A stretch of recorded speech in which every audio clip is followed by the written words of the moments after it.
बिस्मिल्लाहिर्रहमानिर्रहीम। Welcome students. आज हम प्रैक्टिकल करेंगे चैप्टर 3 का first practical 3.1। Investigate the relation between force of limiting friction and normal reaction to find the coefficient of sliding friction between wooden block and a horizontal table.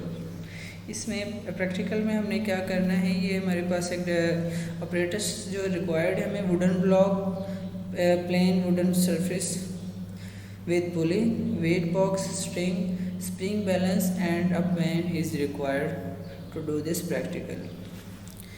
अब जो इसमें basic principle है practical का वो ये कि आपने इस तरह टेबल के ऊपर हॉरिजॉन्टल टेबल पे एडजस्ट कर लेना है सेपरेटर्स को कि एक ब्लॉक हम लेंगे और ब्लॉक को हमने एक स्ट्रिंग के साथ अटैच करना है और स्ट्रिंग के दूसरे एंड को हम टाई करेंगे एक पेन के साथ। अब ब्लॉक और पेन जो हैं वो एक स्ट्रिंग के साथ अटैच हैं और स्ट्रिंग एक फ्रिक्शन लेस पुली के ऊपर से पास हो रही है। अब इसमें काम क्या करना है, सबसे पहले ये कि अब आपने इस पेन के अंदर कुछ वेट प्लेस करना है। जब पेन के अंदर हम वेट को रखेंगे तो वेट को रखने से क्या होगा कि ये जो ब्लॉक पेन है वो डाउनवर्ड मूव करेगा और ये ब्लॉक जो है वो हॉरिजॉन्टल टुवर्ड्स पुली मूव करना स्टार्ट करेगा। तो जब हमने इस पेन के ऊपर वेट प्लेस किया तो जैसे ही वो ये ब्लॉक जो है वो मूव करना स्टार्ट होगा, वो वाली रीडिंग जो है वेट की वो हम कैलकुलेट कर लेंगे। आपने स्टार्ट करना है बिल्कुल कम वेट से, ठीक है, एक बिल्कुल माइनर सा वेट आपने रखना है, स्मॉल वेट, और जैसे ही मूव करना स्टार्ट होगा वो वैल्यू जो है वो हमने कैलकुलेट कर लेनी है। इस तरह से हमारे पास वैल्यू आ जाएंगी दो। एक वैल्यू जो है हमारे पास इस जो अपने वेट जो रखा है स्प्रिंग बैलेंस है उसका वेट आप मेजर कर सकते हैं। फिर आपने क्या करना है, नेक्स्ट रीडिंग लेते वक्त ब्लॉक के ऊपर भी एक वेट रख देना है। ब्लॉक के ऊपर वेट रखेंगे और दूसरी तरफ हम पेन में जो वेट रखे हुए हैं उनकी वैल्यू इंक्रीज़ करते जाएंगे। दोबारा जैसे जो ब्लॉक है जब मूव करना स्टार्ट करेगा तो अगेन हम ये वाली वेट की जो रीडिंग्स हैं ये नोट कर लेंगे। इस तरह से 3 मेजरमेंट्स आपने लेनी है। फिर क्या होगा कि ये जो वेट जितना हमने प्लेस किया है वेट इक्वल होगा नॉर्मल टेबल के नॉर्मल रिएक्शन आर से, तो वेट से आप इसकी वैल्यू निकाल सकते हैं आर की, और ये जो वेट हम ऐड कर रहे हैं वो इक्वल हो गए लिमिटिंग फ्रिक्शन के। तो इस तरह से एक टेबल हमने ड्रा करना है। वेट ऑफ द ब्लॉक हम सबसे पहले देखेंगे, जो ब्लॉक का वेट है इनिशियली आपने ब्लॉक का वेट जो है वो 0 ले लेना है क्योंकि ब्लॉक ठीक है, ब्लॉक का वेट मेजर कर लेंगे हम स्प्रिंग बैलेंस से। फिर weight placed on the block, जो ब्लॉक के ऊपर हमने वेट रखना है। स्टार्ट में कोई वेट नहीं रखेंगे तो ये वैल्यू 0 आएगी पहली दफ़ा। नॉर्मल रिएक्शन आर जो होगा टेबल का वो ब्लॉक का और ब्लॉक के ऊपर हमने जो वेट रखेंगे उन दोनों का सम होगा, क्योंकि किसी चीज़ नॉर्मल रिएक्शन जो होता है वो वेट के इक्वल होता है, बॉडी के वेट के इक्वल। फिर उसके बाद है weight place on the pan, जो पेन में हमने वेट रखे हुए हैं, ठीक है, जो पेन हमने लिया उसके अंदर जो वेट हम रखते जाएंगे उनकी वैल्यू कैलकुलेट करनी है। फिर फ्रिक्शन ऑफ फोर्स फाइंड होगी, फ्रिक्शन ऑफ फोर्स होगी W3 + W4, मतलब weight place on the pan होगा और वेट ऑफ द ब्लॉक, और वेट सेकंड चीज़ हमारे पास आएगी जी। तो नॉर्मल रिएक्शन जो लिमिट फोर्स ऑफ फ्रिक्शन होगी वो weight of the pan W3 के और weight place on the pan W4 उनके सम के इक्वल होगी। Then coefficient of friction find करेंगे हम, जो कि म्यू की वैल्यू Fs/R होती है। तो ये Fs की वैल्यू होगी हमारे पास नॉर्मल रिएक्शन R, तो उनका जब हम रेशो लेंगे तो हमारे पास वैल्यू आ जाएगी कोएफिशिएंट ऑफ फ्रिक्शन की। तो अब देखते हैं हमने किस तरह से इस प्रैक्टिकल को परफॉर्म करना है। स्टूडेंट्स, हम जानते हैं कि सतहें जब एक दूसरे के ऊपर हरकत करती हैं तो उनके दरमियान रगड़ की कुव्वत यानी कि फ्रिक्शन वर्क करती है। तो यहाँ पे हम फ्रिक्शन से मुतल्लिक ही प्रैक्टिकल परफॉर्म करेंगे, और इस प्रैक्टिकल में हम ये करेंगे कि हम एक लकड़ी के ब्लॉक को एक लकड़ी की टेबल पर लकड़ी की सरफेस पर ही मूव करवाएंगे, और यहाँ पे फ्रिक्शन को कैलकुलेट करने के लिए हम इस्तेमाल करेंगे अप्लाइड फोर्स का। और हम जानते हैं कि जब अप्लाइड फोर्स इतनी हो जाती है कि वो फ्रिक्शन को ओवरकम कर ले तो उस वक्त फ्रिक्शन की जो मैक्सिमम वैल्यू होती है उसको हम लिमिटिंग फ्रिक्शन कहते हैं और एक्चुअली हमने लिमिटिंग फ्रिक्शन यहाँ पे चेक करनी है और स्लाइडिंग फ्रिक्शन यहाँ पे, क्योंकि ब्लॉक जो है वो टेबल पे स्लाइड करेगा तो स्लाइडिंग फ्रिक्शन जो है वो हम चेक करेंगे और फिर हम कोएफिशिएंट ऑफ स्लाइडिंग फ्रिक्शन जो है वो भी कैलकुलेट करेंगे। तो सबसे पहले हम देखेंगे हमें क्या अपरेटस चाहिए, फिर उसके बाद हम परफॉर्म करेंगे यानी कि प्रोसीजर को फॉलो करेंगे, प्रैक्टिकल जो है वो करेंगे और उसके उसी दौरान हम मेजरमेंट्स लेंगे, फिर उन्हीं मेजरमेंट्स को यूज़ करते हुए कैलकुलेशंस करेंगे और फाइनल रिजल्ट पे पहुंचेंगे जो कि एक्चुअली हमने coefficient of sliding friction find out करना है जिसको हम म्यू से रिप्रेजेंट करते हैं। अपरेटस को सबसे पहले डिस्कस करते हैं। तो हमें एक लकड़ी का ब्लॉक चाहिए होगा और इस ब्लॉक के साथ एक साइड पे हुक भी लगी होनी चाहिए और फिर हम जो है वो टेबल, लेबोरेटरी टेबल ही इस्तेमाल करेंगे और हम एक पैन लेंगे जिसमें हम वेट डालेंगे ताकि हम अप्लाइड फोर्स जो है वो इन वेट की मदद से अप्लाई कर सकें। तो फिर इसके साथ साथ वेट्स जो हम पैन में डालेंगे वो हम यहाँ पे वेट बॉक्स से लेंगे। एक पुली भी चाहिए होगी हमें और यहाँ पे आप देख रहे हैं कि पुली के साथ जो है क्लैंप भी होगा जो कि डी टाइप क्लैंप कहलाता है, जिसकी मदद से हम पुली को टेबल के किनारे के साथ एडजस्ट करेंगे। तो ये तो हो गया हमारा प्रैक्टिकल। अब इसकी अरेंजमेंट और फिर प्रोसीजर की तरफ चलते हैं। अरेंजमेंट डिस्कस करने से पहले मैं ये भी बता दूं कि हमें धागा भी चाहिए होगा। इस डायग्राम में आप अरेंजमेंट देख रहे हैं। हमने टेबल पे एक लकड़ी का तख्ता रखा, इसको रखें या ना रखें तो भी कोई फ़र्क नहीं पड़ता, लेकिन फिर टेबल जो है उसके ऊपर मेका शीट नहीं लगी होनी चाहिए, यानी कि टेबल को बहुत ज़्यादा स्मूथ नहीं होना चाहिए बल्कि थोड़ा सा रफ टेबल होना चाहिए जैसे कि लेबोरेटरी टेबल होते हैं। तो बहरहाल फिर हम लकड़ी का ब्लॉक जो है टेबल के ऊपर रखेंगे, पुली को हम टेबल के किनारे के साथ एडजस्ट करेंगे, एक धागे की मदद से हम ब्लॉक के साथ लगी हुक से धागा का एक सिरा बांधेंगे और दूसरा एंड जो है वो धागे का थ्रेड का हम पेन के साथ बांधेंगे और पेन को नीचे की तरफ लटका देंगे। तो ये अरेंजमेंट है।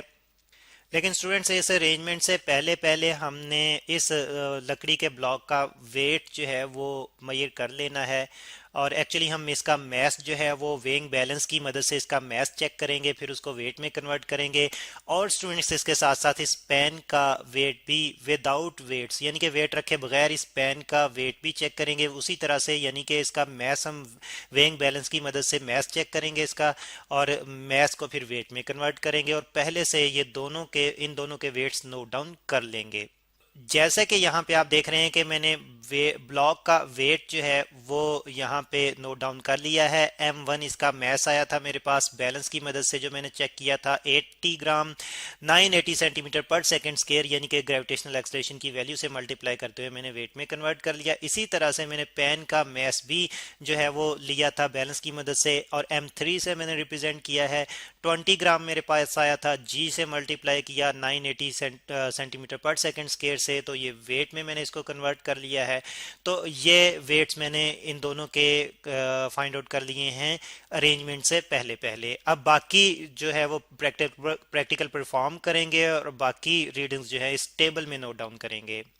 तो स्टूडेंट्स यहाँ पे एनिमेशन की मदद से मैं आपको प्रोसीजर समझाने की कोशिश करूँगा। आप देख रहे हैं कि मैंने यहाँ पे पेन की बजाय स्लॉटेड वेट जो है वो इस्तेमाल किया हुआ है।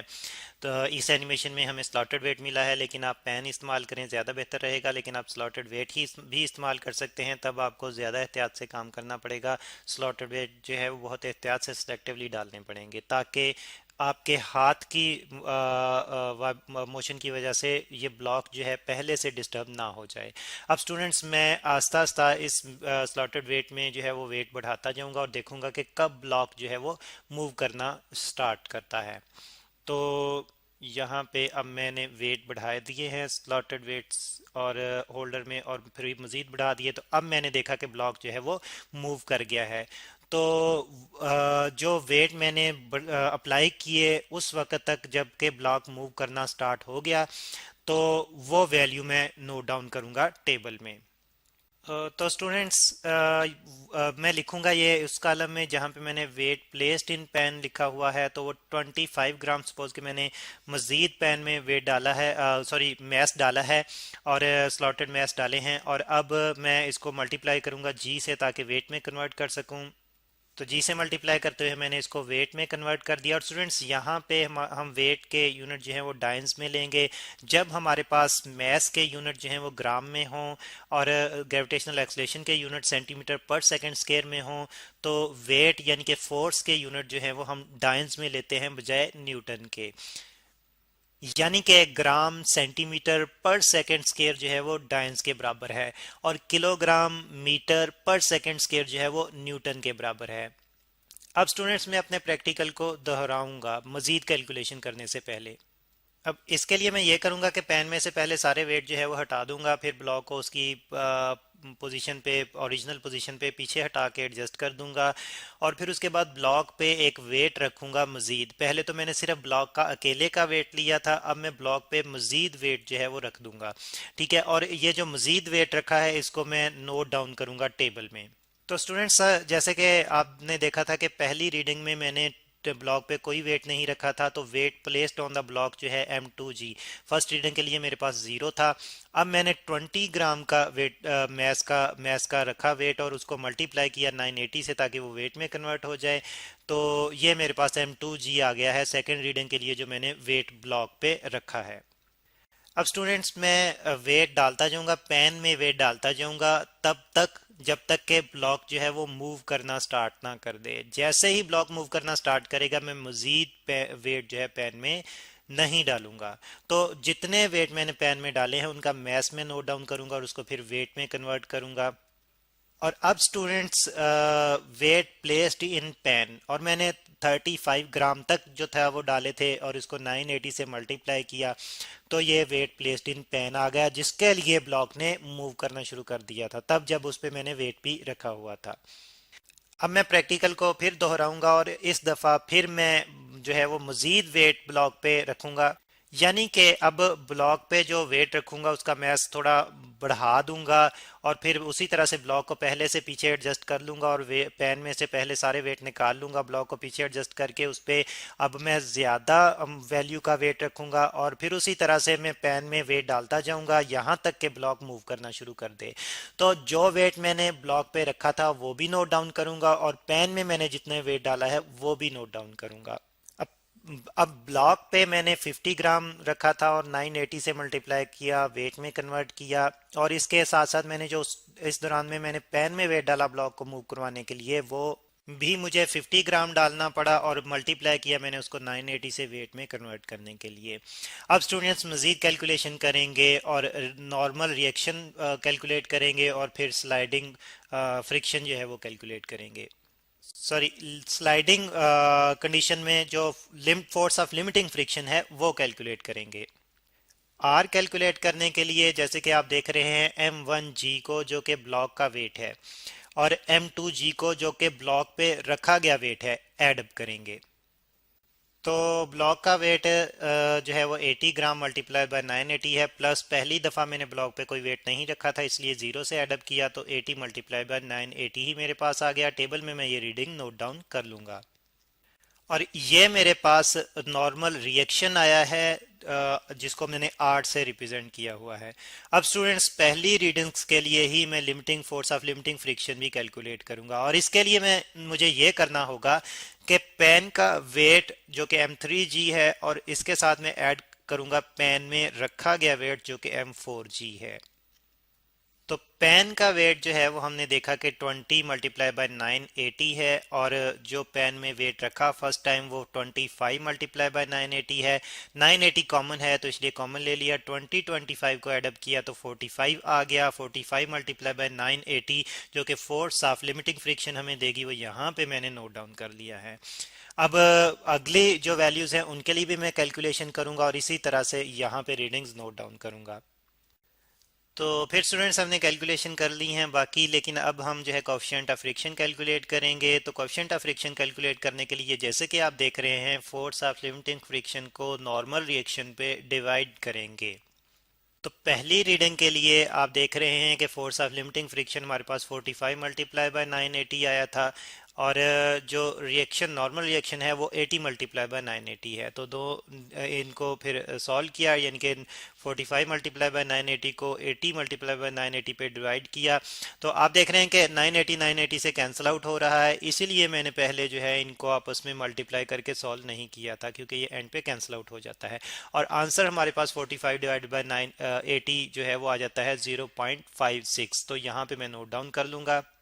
दूसरी दफ़ा की रीडिंग के लिए जब मैंने सॉल्व किया तो मेरे पास sliding coefficient of sliding friction 0.55 आ रहा है, और तीसरी दफ़ा की रीडिंग्स के लिए 0.54 आ रहा है।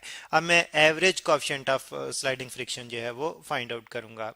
तो एवरेज फाइंड आउट करने के लिए, average coefficient of sliding friction find out करने के लिए मैंने तीन वैल्यूज थी, तीनों को ऐड अप कर दिया और 3 पे डिवाइड कर दिया। 3 पे डिवाइड करने से मेरे पास इनको ऐड अप करते हुए 3 पे डिवाइड करने से मेरे पास एवरेज जो कोएफिशिएंट ऑफ स्लाइडिंग फ्रिक्शन आ रहा है वो 0.55 आ रहा है।